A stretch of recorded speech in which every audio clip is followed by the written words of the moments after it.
Shalom, Betani Batam Community bersama dengan kami dalam program 5 Menit Penuh Harapan. Hari ini kita masih akan melanjutkan materi kita yang kemarin, Sabda Bahagia Kristus. Kita akan melihat bersama-sama di dalam Sabda Bahagia Kristus, Matius pasal 5 ayat yang ke-8.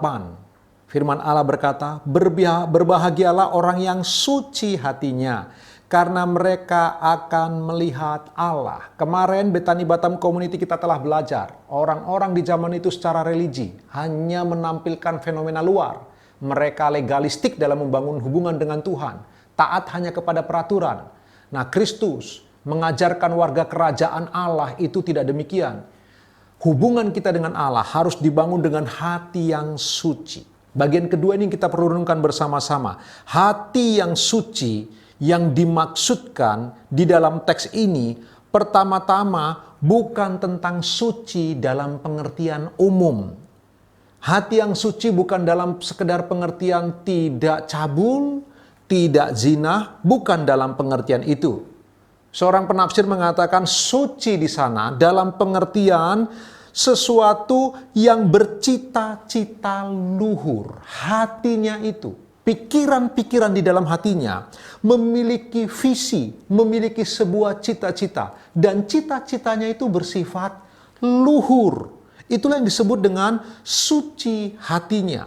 Berbahagialah orang yang bercita-cita luhur, yang punya keinginan semua yang benar, yang hatinya condong kepada semua yang suci, semua yang sedap didengar. Itu istilah Paulus yang saya gunakan Bapak Ibu. Semua yang pantas untuk disebutkan. Orang-orang yang murni hatinya, yang punya cita-cita luhur di dalam hatinya.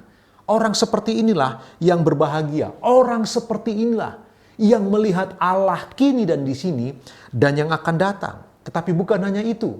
Orang yang murni hatinya adalah orang yang lurus hatinya. Dia tidak bercabang hati. Dia tidak bengkok. Dia tidak berpura-pura.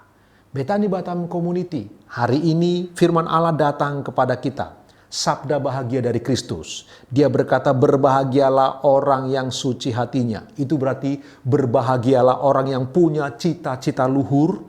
Berbahagialah orang yang lurus hatinya. Berbahagialah orang yang tidak berpura-pura. Karena itu mari kita merenungkan bagian ini bersama-sama. Kita perlu menjaga hati kita begitu rupa. Karena Yeremia berkata, betapa liciknya hati. Bapak Ibu, dalam doa-doa saya, seringkali lebih banyak saya dikoreksi daripada permohonan doa saya. Ketika saya masuk dalam sebuah doa bersama dengan Tuhan, Bapak Ibu, begitu masuk lebih dalam, berdiam diri di hadiratnya, maka mulai kelihatan, muncul betapa hati ini seringkali begitu jahat. Begitu mahir menyembunyikan hal-hal yang tidak benar. Hati ini begitu banyak berpura-pura. Dia tidak lurus, dia tidak jujur.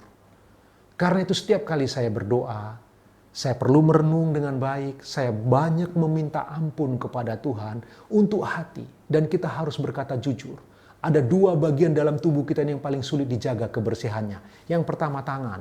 Tapi yang lebih utama dari tangan adalah hati. Bagian yang paling sulit untuk kita jaga. Betapa sulitnya untuk punya hati yang lurus, hati yang jujur, hati yang tidak bercabang. Hati yang punya cita-cita luhur, tidak mudah. Tetapi kita harus belajar bersama-sama. Betani Batam Community, jika kita ingin melihat Allah hari ini dan melihat Allah di hari depan, maka kita perlu menjaga hati kita. Saya mendorong, sementara kita melakukan aktivitas, tetaplah jaga hati sekaligus cross check. Mari kita sekaligus melihat diri kita. Apakah hati kita punya cita-cita luhur? Apakah hati kita itu lurus? Apakah hati kita tidak berpura-pura? Ayo kita belajar bersama-sama mulai hari ini. Ketika engkau memuji Tuhan, pujilah dengan lurus, bukan pura-pura. Ketika engkau memuji sesama, pujilah dengan lurus, tidak pura-pura. Dengan begitu, kita akan melihat Allah. Kini dan yang akan datang, kita akan terus melihat Allah. Bapak Ibu Betani Batam Community, Tuhan Yesus memberkati. Selamat beraktivitas. Haleluya.